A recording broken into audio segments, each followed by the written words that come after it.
In the fall of 1994, Michael Cremo, co-author with Richard Thompson of the highly controversial book, The Hidden History of the Human Race, embarked on a 3-month nationwide television and radio tour to publicize their work. At the same time, a highly rated nationwide television program was aired dealing directly with the theme of their book. In the last 150 years, a mass of scientific evidence proving that people like ourselves existed millions of years ago has been systematically suppressed by the scientific establishment. The following are excerpts from these shows viewed or heard by more than 20 million people.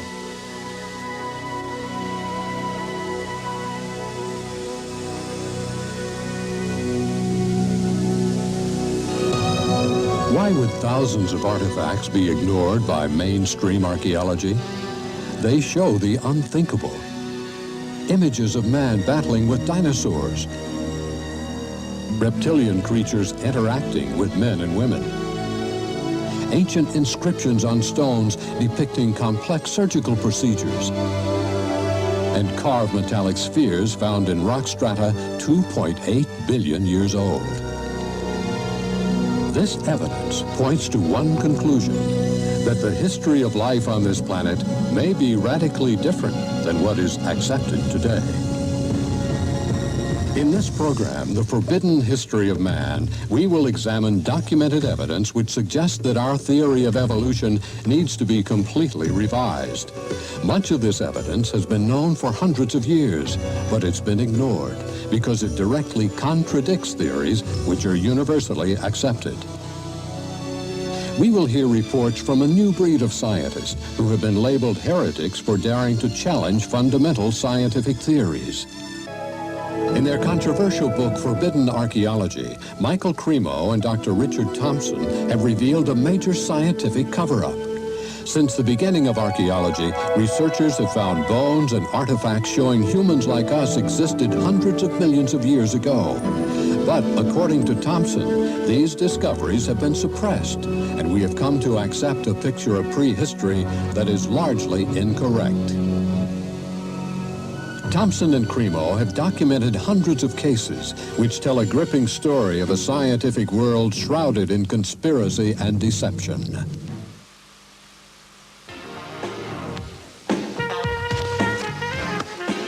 And welcome back to 43 Focus, and please welcome Michael Cremo, who's the co-author of this book, The Hidden History of the Human Race. Nice to see you, Michael. Good to be here, Gary. This, I believe, calls into question Darwinian's theory of evolution.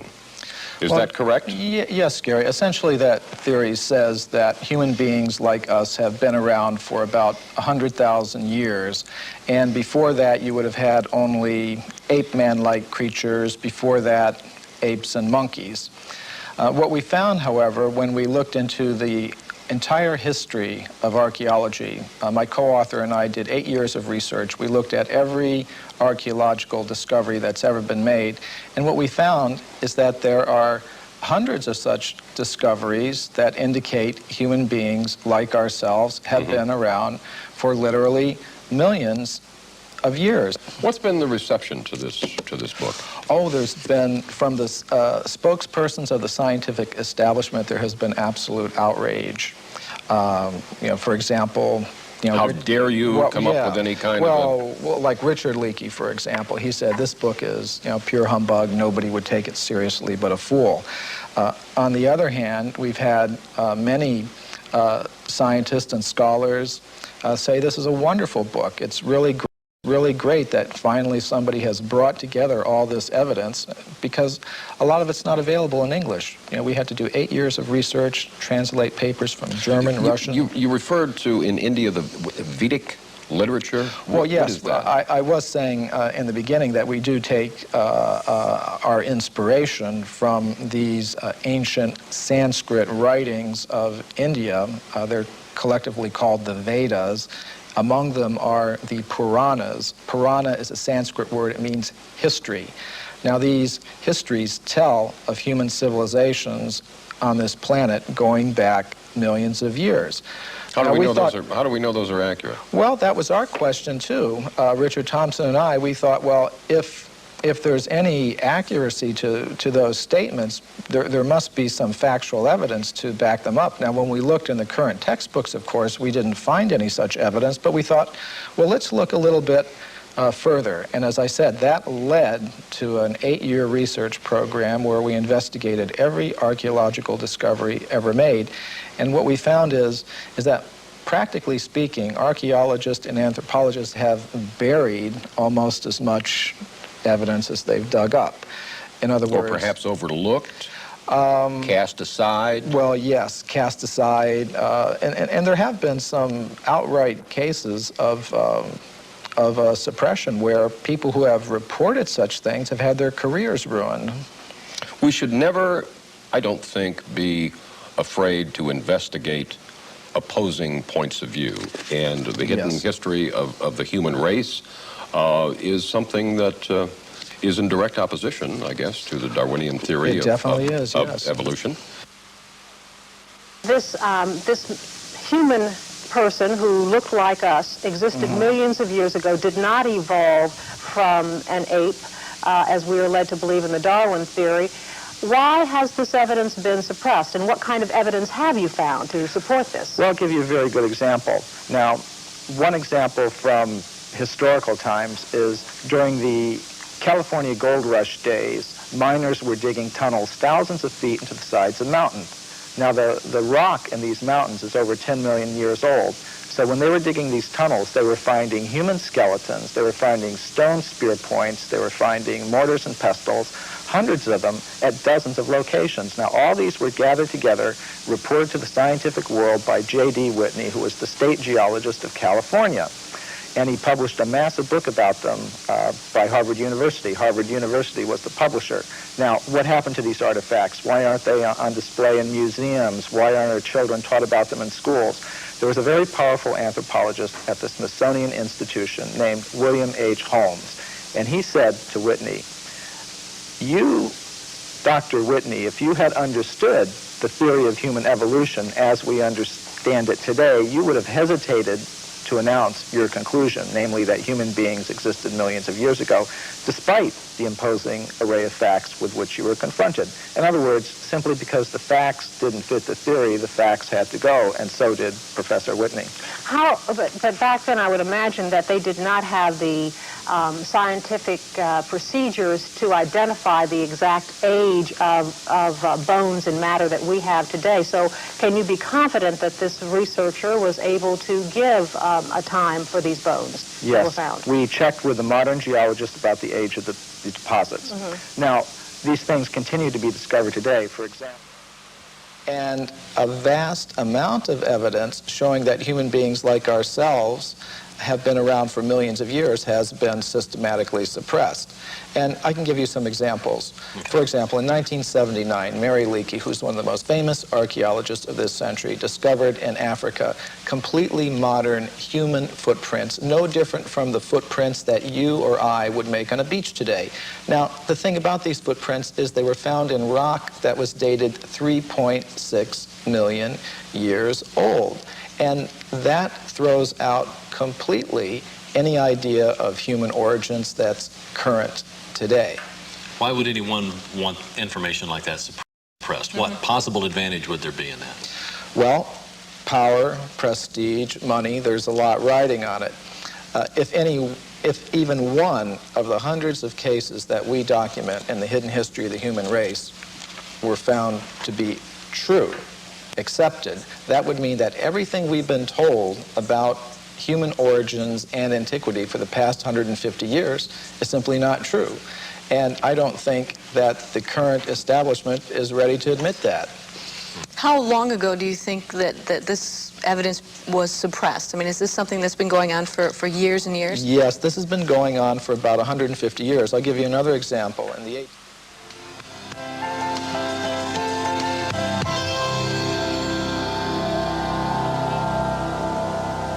Following what it is that you have uncovered from other people's findings in this type of thing, do you believe that man existed with the dinosaur, for example, to give people a general idea of how to pinpoint? Right, that's a very good question, Michelle. And from the evidence that we've uncovered, we have some very good reports of a human presence even before, the time of the dinosaurs. For example, in the 1840s, there was a scientific magazine called The Geologist, and it reported that in Macoupin County, Illinois, which is right here in North America, in the United States, a human skeleton, just like ours, had been uncovered in a coal mine, in solid coal, 90 feet deep underneath the ground. Now, Richard Thompson and I were able to discover from the reports exactly where that occurred.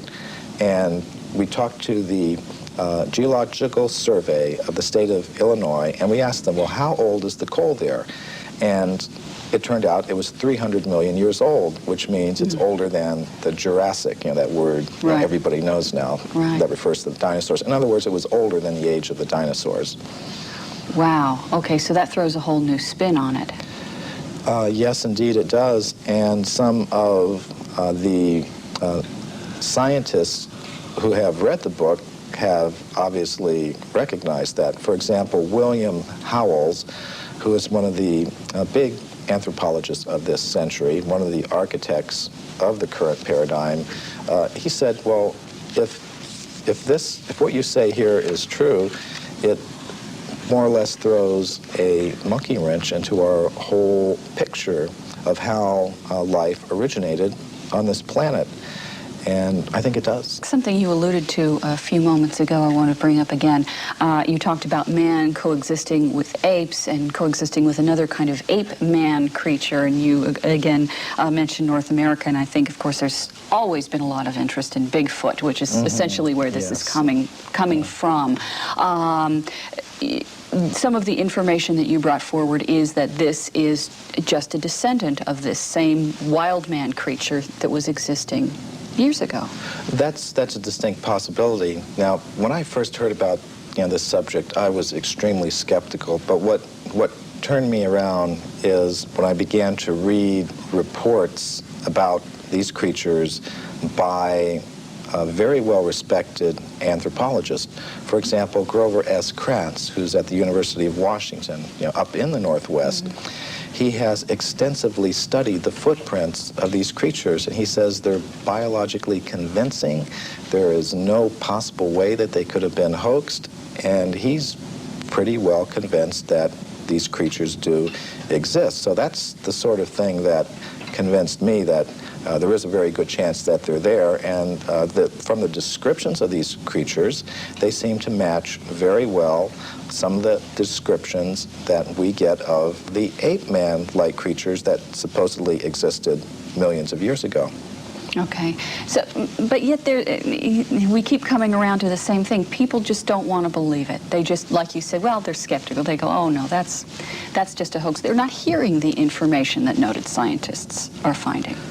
Well, all we really wanted to do in our book is put the facts on the table, all of them, not just the facts that you will see in the current textbooks, but all of the facts that are relevant to this whole subject, and let people draw their own conclusions.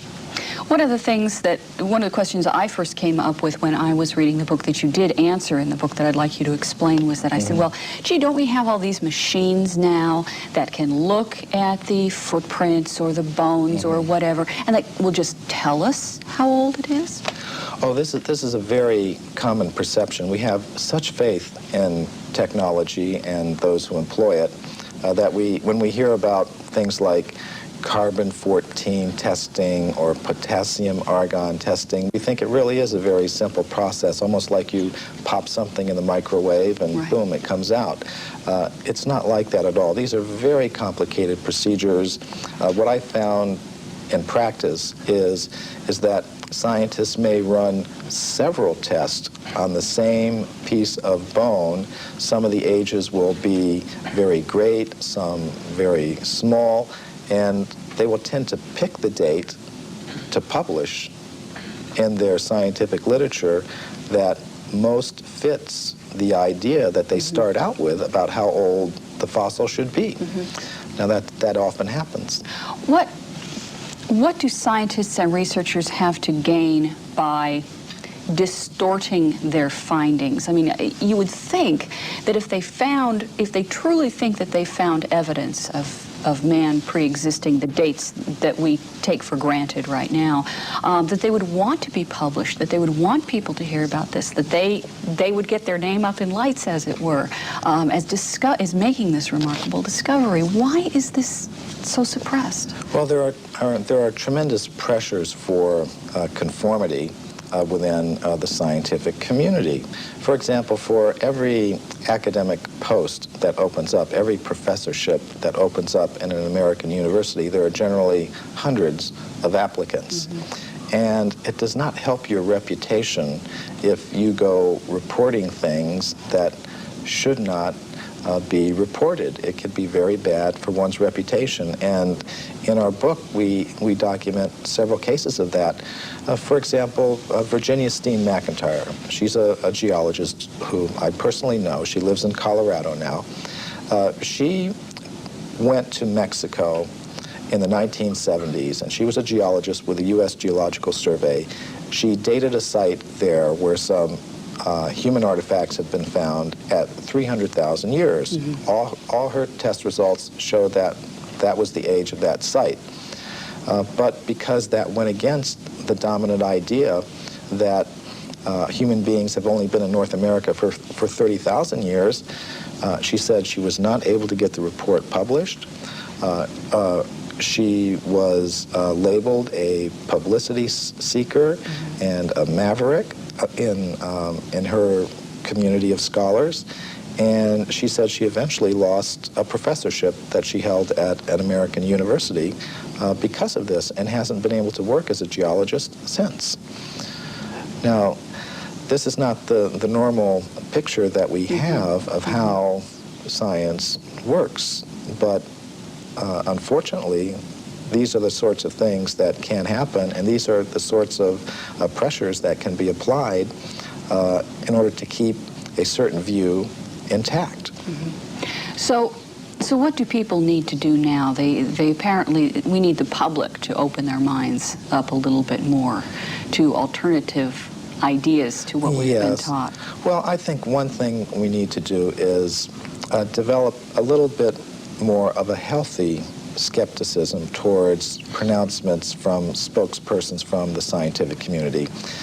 Just as we've learned not to accept without question every pronouncement that may come from the press secretary of a politician or the public relations office of a corporation.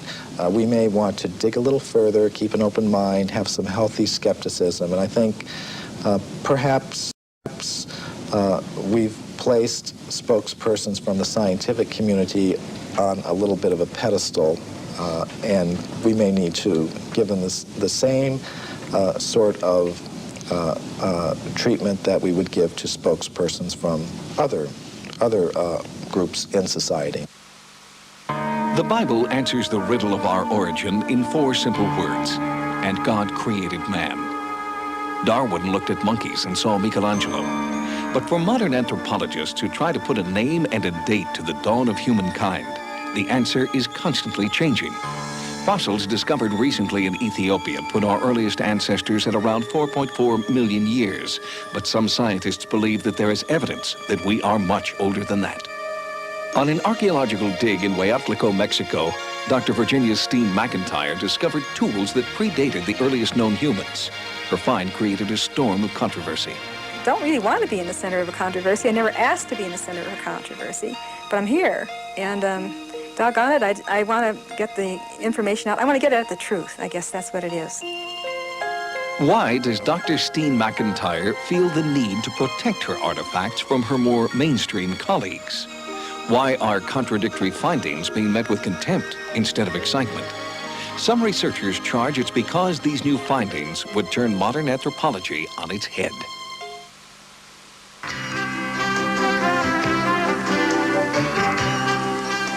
Welcome back to Talkin' Pittsburgh. Nice to have you with us. And this next segment should prove very interesting to you. How old are we? I mean, as a race. How old are human beings? How long have we been on the face of the earth? Well, science says one thing, and this book, The Hidden History of the Human Race, says a major scientific cover-up is exposed, and it claims that scientists are sort of hiding things. Michael Cremo is an author and researcher specializing in the history and philosophy of science, and he, along with Richard Thompson, incidentally, Richard Thompson got his PhD in mathematics from Cornell University. Michael Cremo, what is your background? More in journalism? I'm an investigative writer. Investigative writer. In other words, you did most of the writing of the book? Most of the writing and investigating. I have to give you credit for this.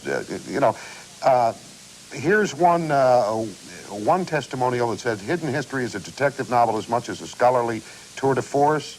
The murderer is not the butler, neither is the victim, a rich old man with many heirs. The victim is man himself, and the role of the assassin is played by numerous scientists. That's in talking about this book. And down here, this is where I give you credit. You put in here, here's another testimonial. Your book is pure humbug and does not deserve to be taken seriously by anyone but a fool. That's an anthropologist who represents the scientific establishment's viewpoint.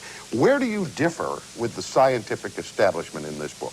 Well, you're right. This book is causing shockwaves in the scientific community, and where we differ is, and let's just put the facts on the table and look at them and see how they've been dealt with. Now, I can give you another example. Yeah, there is one thing, though. Yeah. Your scientific delvings, if you will, have to be tempered, as everyone's is, by their own feelings. Yes. Now, you are a member of the Hare Krishna Society, the International Society for Christian Consciousness, as is your co-author. That's true. Okay, you could have an ulterior, even if you were trying not to. Right. Now, Hare Krishna believes in old souls, right? I mean, that we have been here for forever. Yes. Now, yes, I am a member of the Bhaktivedanta Institute, which is the science studies branch of the International Society for Krishna Consciousness. And we do take some inspiration from the Vedic literatures of India, which do contain accounts of human civilizations being present on this planet millions of years ago. But my point would be, if archaeology is actually a science, then it shouldn't matter, what your motive is. It's like bowling. If you bowl a strike, who cares if you're doing it for this reason or another? I mean, facts are facts. Now, the facts that we've uncovered... Well, we know statistics can be distorted for whichever way someone wants them to be distorted. We know that. Right. You and I could take the same statistic and change it around and make it look different. So let's look at them. And on the other hand, other people, and I think we've documented this in the book, that there is a commitment to this idea that we have a recent origin on this planet that is itself biasing the presentation of the Let me facts. tell folks, if they want to learn more about what you've written about, The Hidden History of the Human Race is the book. And this is Michael Cremo. I thank you so much for being with us. We have run out of time. Pleasure that I've been here, Ron. Very nice to have you with us. Check it out if you're interested in the history of man and find out if you're 1 million years old, 2 million years old, or just 100,000. Have a wonderful day, a wonderful weekend. Stay tuned now for Della Cruz. She'll be along in just a few moments. I'd like to move along here in some of the additional myths that you have listed here, Michael Cremo. You have talked in terms of the fact that scientists don't cheat. That's a myth. You say there's actual cheating going on. Oh, that's very well documented. For example, the Piltdown case is a very famous case that documents that. Now, what that has to do with is early in this century, there was a purported discovery of an ape man in England based on a skull and a jawbone. And this Piltdown ape man, was in the science textbooks for about 40 years. And then suddenly it was revealed that the British Museum had tested these fossils and determined that it was a very elaborate hoax. And many people have speculated about the identity of the person who was the hoaxer, and practically all of them center on different scientists in England, such as Sir Grafton Elliott Smith or Sir Arthur Smith Woodward, all very well-established scientists in England, because only somebody who knew the scientific method very well could have prepared these fossils in such a way that they would have fooled the scientific community all around the world for 40 or 50 years. So some scientist who wanted to perhaps give some evidence in favor of evolution, because there's not very much of it, invented this ape man, and in a very sophisticated way cheated, literally. And this is admitted by the scientists themselves. And there are more examples I could give, and we document many of them in our book, The Hidden History of the Human Race.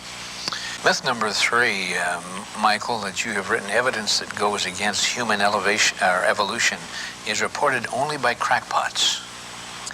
Now this is one of the standard techniques that the scientific community tries to use against anybody that reports something that goes against their ideas. They try to label them in a derogatory way without actually discussing the facts. And I think we've all had experience of that. But the real facts is that actual scientists have, over the past 150 years, reported many astounding facts that go against the theory of evolution. And the present scientific community doesn't want people to know that. They want to promote the idea that anybody that's against evolution is somehow or other a religious fanatic, a crackpot, but it's simply not true. And I've personally met scientists who have discovered some of these things, and what happens to them is it's very unfair, the treatment to which they are subjected. Okay, we're going to go to Anton in Brookfield, Wisconsin. Anton, how are you? Fine, thank you. Your comment. I've often wondered how the perfect complementary male-female systems of reproduction could have evolved from unintelligent life forms. You know, Anton, not only is that a good question, but also the point is if evolution occurred, it'd have to be simultaneous evolution of both species at the same time. Right. Because if it took 1 million years for the female to evolve, it would have kind of messed up the whole procreation thing, wouldn't it? Right. That's my question. A good question. Stay right there. Michael Cremo, your response. Well, I would like to put together a book called Darwin's Fairy Tales. And I think that would be one of them. You can just look at so many examples of complex structures and behaviors in different creatures, whether it's how the spider learned to spin its web, or how our human reproduction system came about, or any of these things. They're a complete mystery. They're not explained even theoretically by the evolutionist. And what they do is, when they want to explain anything, they just wave their magic wand and said, it happened by evolution. And that's why I call it Darwin's Fairy Tales. Well, I think it's time to begin to look at the implications of all of this. I can assure our audience that you have hundreds of similar cases, and obviously you are inspired by a religious tradition, as we mentioned. That's correct. Earlier. You're a student of the Hindu Vedantic tradition. Right. It's very different than the Christian Jewish fundamentalist tradition that insists on a divine creation that occurred some 5,000 years ago. The Hindu view of time is not linear as Western as we Westerners conceive of time, it doesn't start with a big bang and end with a whimper. It's cyclical, isn't it? Yes. The basic pattern is cyclical. And this is actually the subject of a presentation I shall be making in New Delhi to the World Archaeological Congress called Puranic Time in the Archaeological Record. And the concept of time that you do find in the Puranas is, in fact, cyclical. Now, what might one predict from that? Say if you have civilizations coming and going over vast periods of time, perhaps you might have humans and other ape-man-like creatures coexisting. I will mention that the Puranas do talk about intelligent races of ape-like creatures that use stone tools. This is not an idea that came in with Darwin. It's been there for thousands of years. Now, what might one predict from that? If you were to predict what archaeologists might find, you would say, well, they would tend to find a very bewildering mixture of anatomically modern human fossils, ape-man-like fossils, crude stone tools, articles indicative of a higher level of culture, all sort of mixed up and going back, hundreds of millions of years. I think you might also predict that given the biases of investigators towards a linear progressive idea of time, with things beginning in a very simple state and progressing in a linear fashion to a more advanced state, that they might edit that record to conform to their linear progressive biases. And indeed, both predictions we found in our investigations do come true. You actually do have that very bewildering, mixture of advanced artifacts and bones mixed up with more primitive ones, going back hundreds of millions of years. And you also do find a very systematic editing of this record to conform to a linear, progressive, you might call it evolutionary, view of things, which is quite amazing. Of course, if we have this sort of cyclical picture, circular picture of things, much of conventional science will need to be readjusted, and naturally, I suppose it's only fair to say that Vedantic thought has many other ideas about the nature of time and space, the nature of spiritual dimensions. I believe that your view of things would be that rather than say that humanity evolved from simple celled creatures, that in some sense we rather descended from spiritual planes. Yes, and this is a matter that... Ron in Waukesha, Wisconsin. Ron, how are you? Yes, good evening. I'm just going to make a question here and then hang up and listen. Obviously, your two guests do not believe that we evolved from lower primates. And interestingly enough, one of them comes from a Judeo-Christian background and one not. Right. Now, my question is, if we did not, then where do you two people feel we did come from? And I'd like some hard evidence of a Garden of Eden. Thank you. Okay. Actually, this is the subject matter of the next book that Richard Thompson and I are working on. We call it Human Devolution because from the evidence that we can see, it appears that if our origin is not on this planet, we did not evolve from apes on this planet. We come from a higher spiritual dimension of reality. There's creation involved.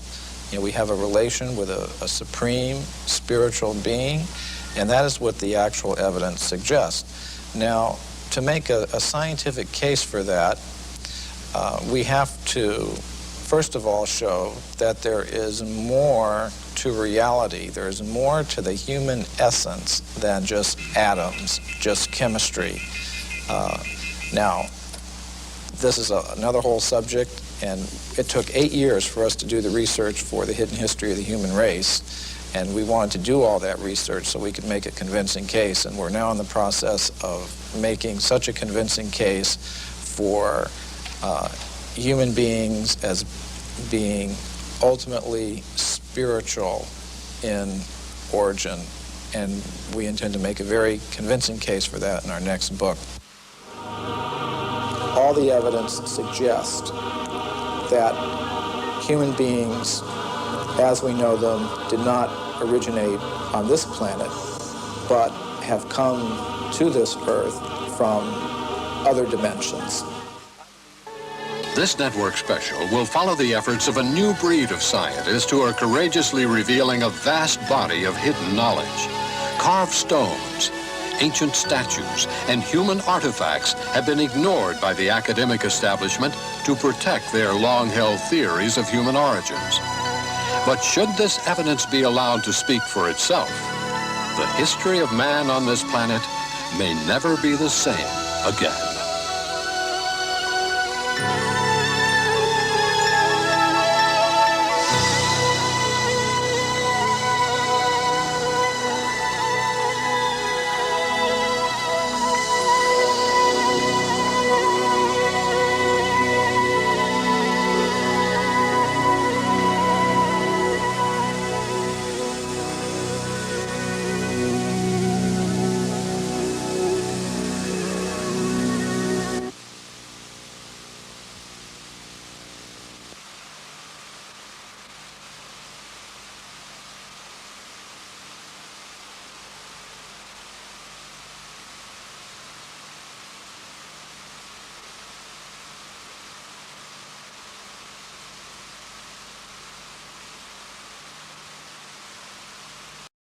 The complete title is Human Devolution, a Vedic Alternative to Darwin's Theory. In my last book, Forbidden Archaeology, I presented evidence that contradicts the evolutionary theory of human origins. So people asked me, if we didn't evolve from the apes, then where did we come from? So I answer that question in this book, Human Devolution. In this book, I say before we ask the question, where did human beings come from, we should first ask the question, what is a human being? We should know what it is we're trying to explain. Today, many scientists will say that a human being is simply a combination of the ordinary material elements.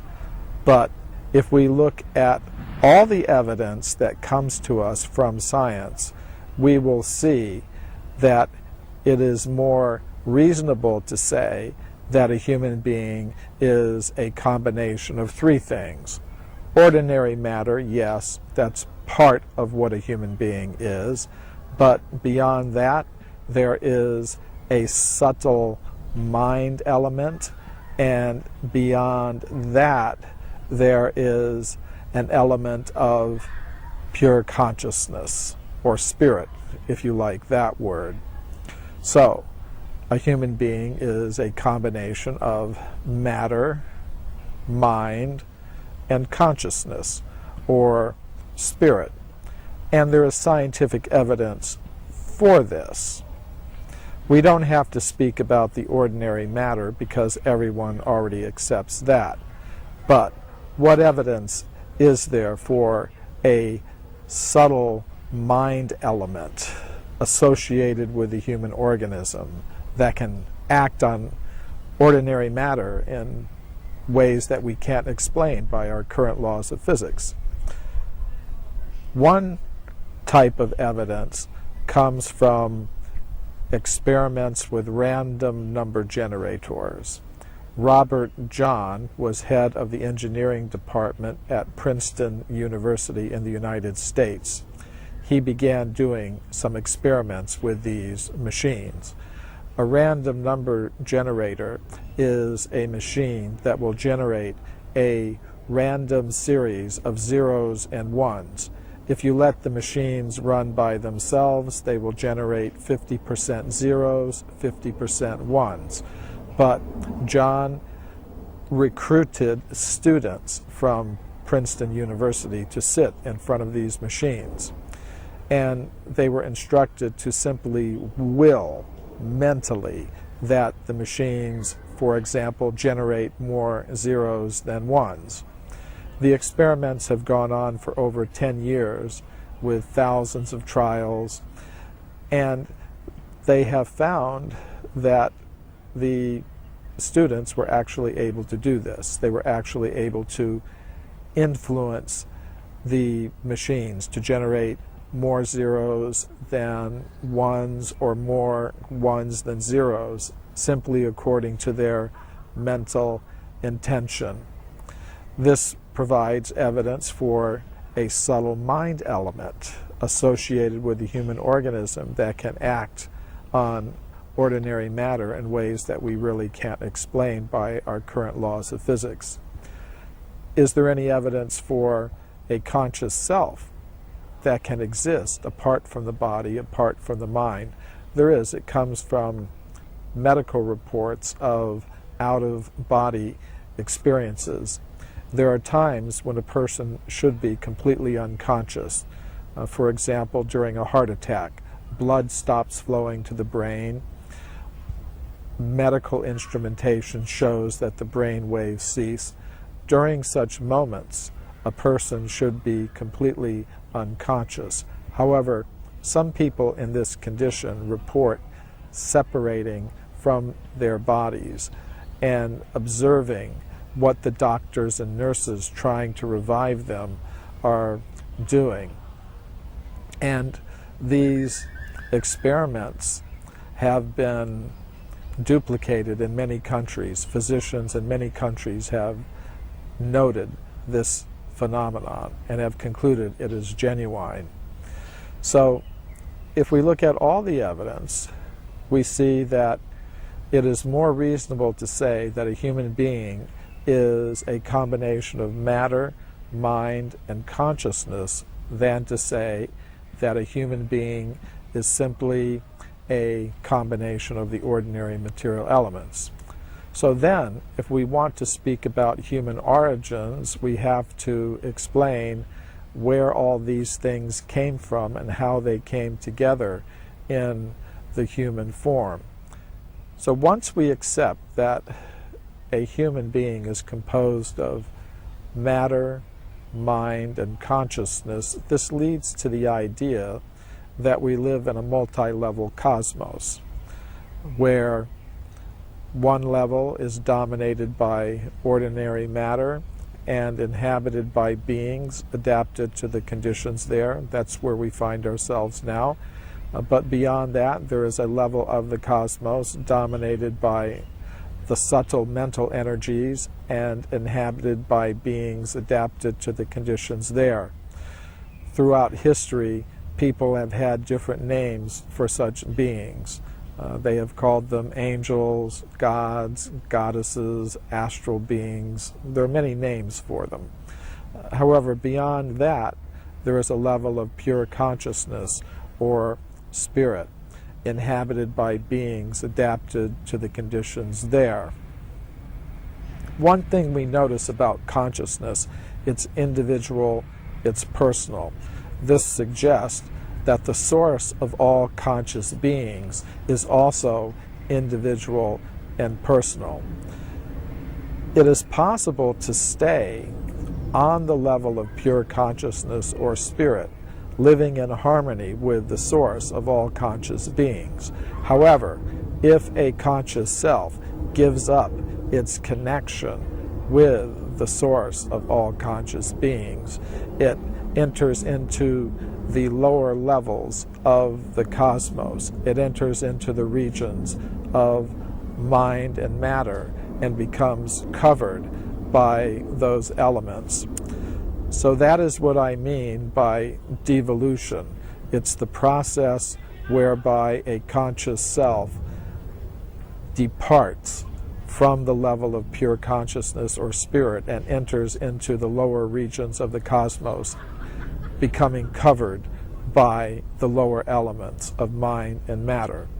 So, to put it very simply, we don't evolve up from matter, as many scientists now believe. Rather, we devolve or come down from the level of pure consciousness or spirit.